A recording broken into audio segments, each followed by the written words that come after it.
Good morning. Before I start, I have to confess something. For many years, I have been a believer in the myth of the lone wolf. We all know that character, right? The entrepreneur or the business person who is chasing the win at all costs with sheer willpower, mostly living on ambition and caffeine, right?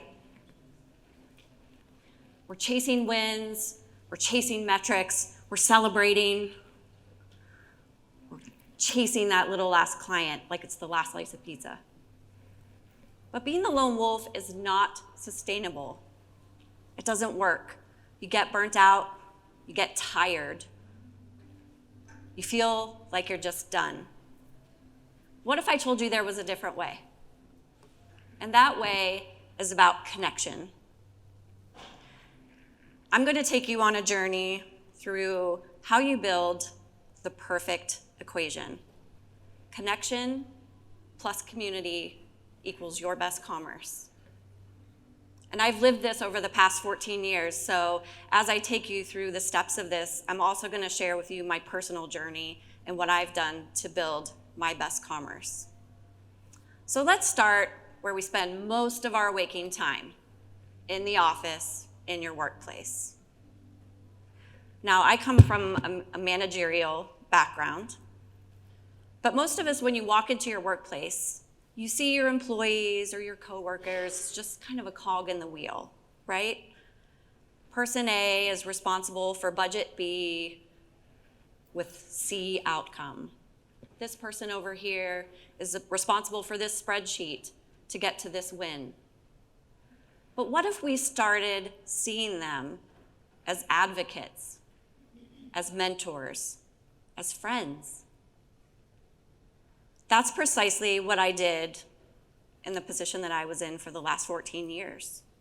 Again, I was a manager, but I saw every single person that worked for me, not as an employee, but as a person, and somebody who was very vital to helping me get my job done and to helping keep the business going on a daily basis.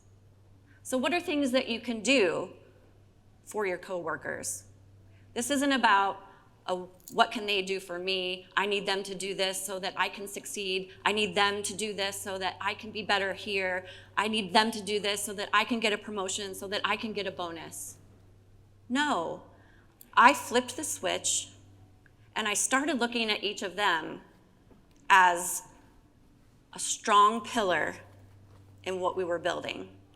And everybody was just as important. I had conversations. I took each of them aside, not just during their review period, not just when it was time to write somebody up. Real, genuine conversations. What can I do for you? What are things that are working? What are things that we could do better? Where can we make improvements? What can I do better to help you be better at your job? When you do that, it builds trust. It builds a relationship. And what I had was a team of people who valued me because I valued them. And they would do anything for me. And I knew that. And they knew I would do anything for them.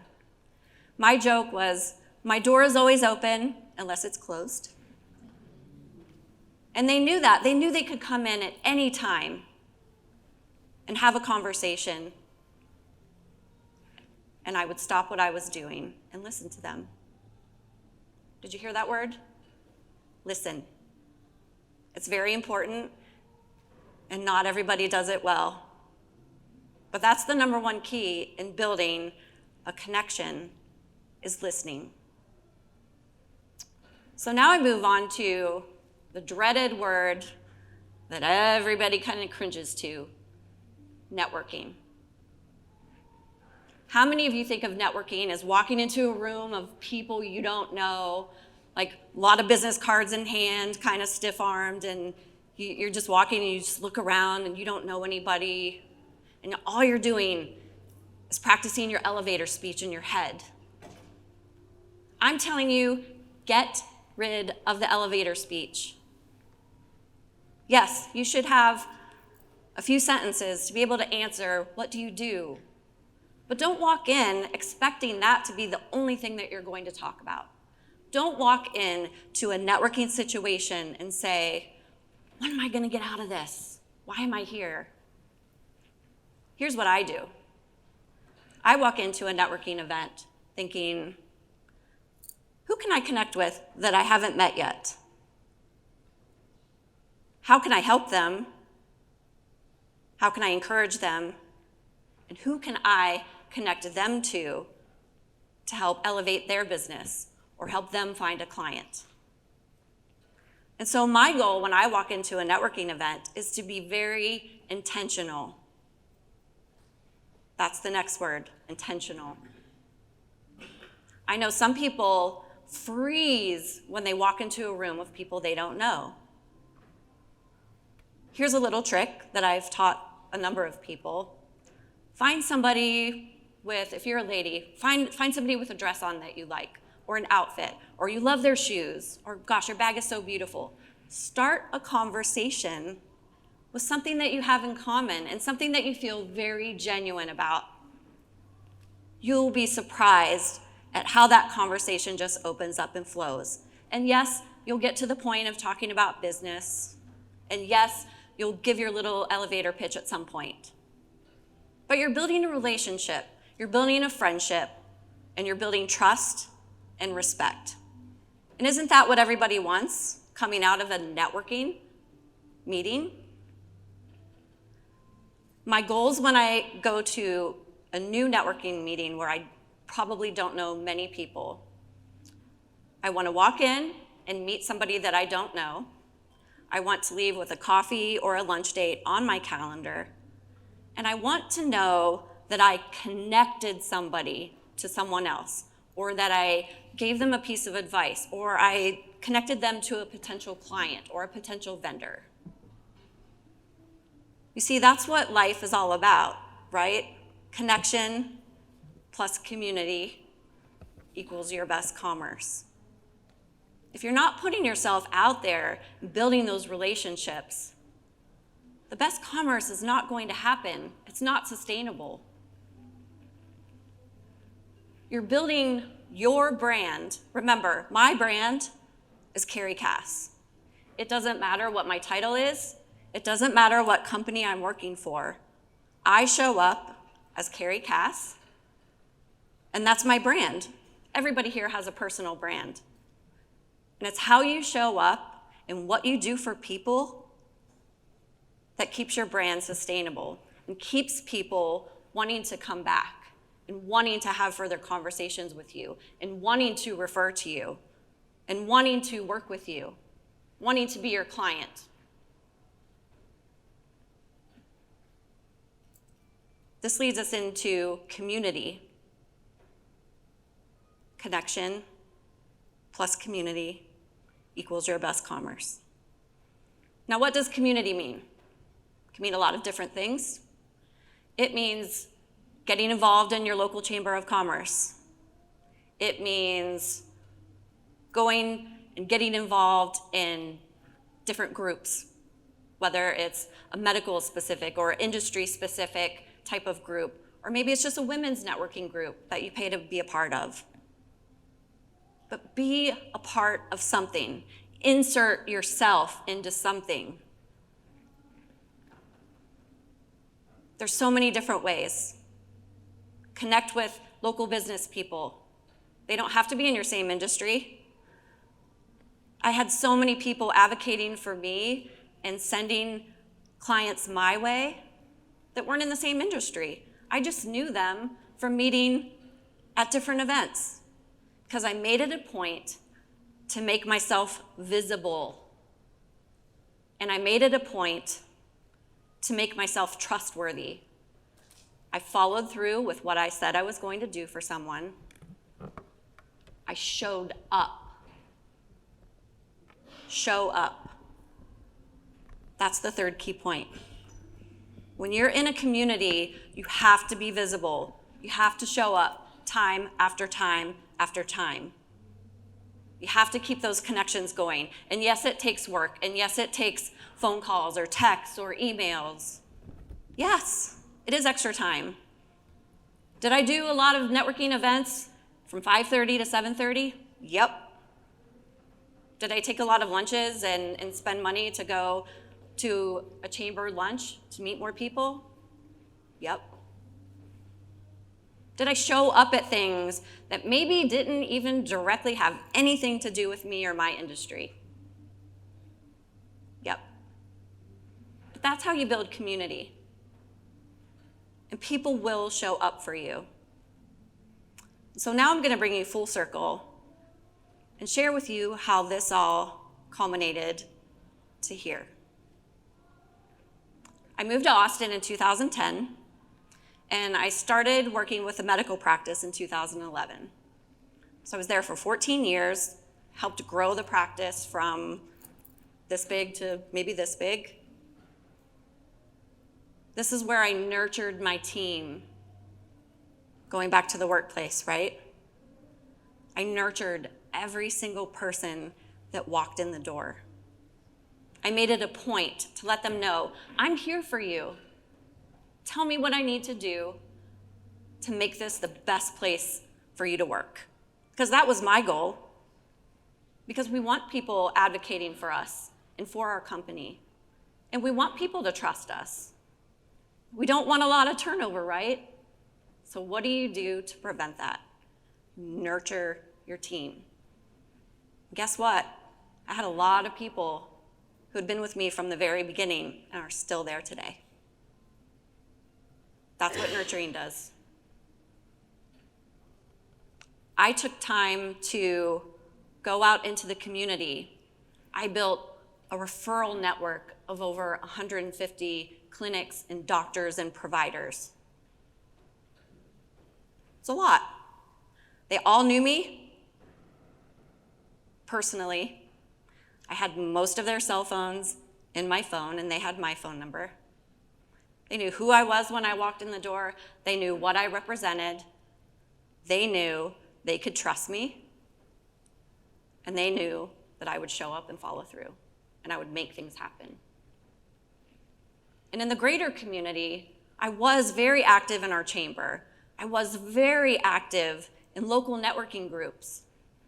And when I say active, I don't mean you just show up, you buy your ticket, you go sit at lunch, you sit with your friends, listen to the speaker, and then go home. That is not showing up. Showing up means getting involved, volunteer, sit on a board, offer to teach or write something. Get involved, because that just keeps building all the respect and all the trust that you want to warrant. And I did this, again, for 14 years. And here we are in May 2025. And our practice was purchased by private equity. I think a lot of you might know what that means. Person at the top is usually the first to go. Guess who that person was? Was I stunned? Yeah, I was. Never thought that would happen to me. But here's what happened. Within 2 weeks, I had no less than 25 recommendation letters. And I didn't ask for all of these. These came from former employees, current employees who are still at that place of work, referring physicians who I worked with over the years, vendors who I worked with over the years, and just people in the community that I got to know, that I built relationships with, that I went the extra mile for, that I showed up for. I had so many people calling me, Carrie, what can we do for you? Send me your resume. Who do you want me to talk to? What are you looking for? What's next? Tell me what you need. I'm there for you. I'll pray for you. I'll talk to people for you. I'll take you out to lunch. And quite frankly, it was overwhelming, and it was very humbling, not only to have my job taken away, but to have all of these people show up for me. And see, my mindset has always been, I'm a giver, I'm a connector of people, and I love doing that. But then when I needed it, it was right there, and I didn't have to ask for it. People showed up for me. Imagine what that feels like. And so, in turn, what I've been able to do is start my own consulting business. And again, this started not because I said, hey, I think I want to start a consulting business. It started because people that I knew were asking me for help. And they were asking me to help them. So it just made sense to start this business. And I'm going into 2026 with something far better than what I had before. See, losing my job didn't mean that I lost my livelihood. It didn't mean that I lost my ambition. It didn't mean that I lost my drive. It didn't mean that I lost excitement for what's next. In fact, it catalyzed the next step. I knew there was something more. And people came through for me because connection plus community is equaling my best commerce now. Makes sense, right? So my challenge to all of you is to take those steps. And I promise you, you will be so fulfilled and you will be so happy. See, because if you keep chasing just the cold transaction, you're not going to get much out of it. You're going to feel empty. You'll feel the high of a win maybe right away, but ultimately you feel empty. Chase the relationship. Chase the bond. Chase the connection. Chase the community. And you will have your best commerce. And you will not be just building a business. You will be building your legacy. Thank you.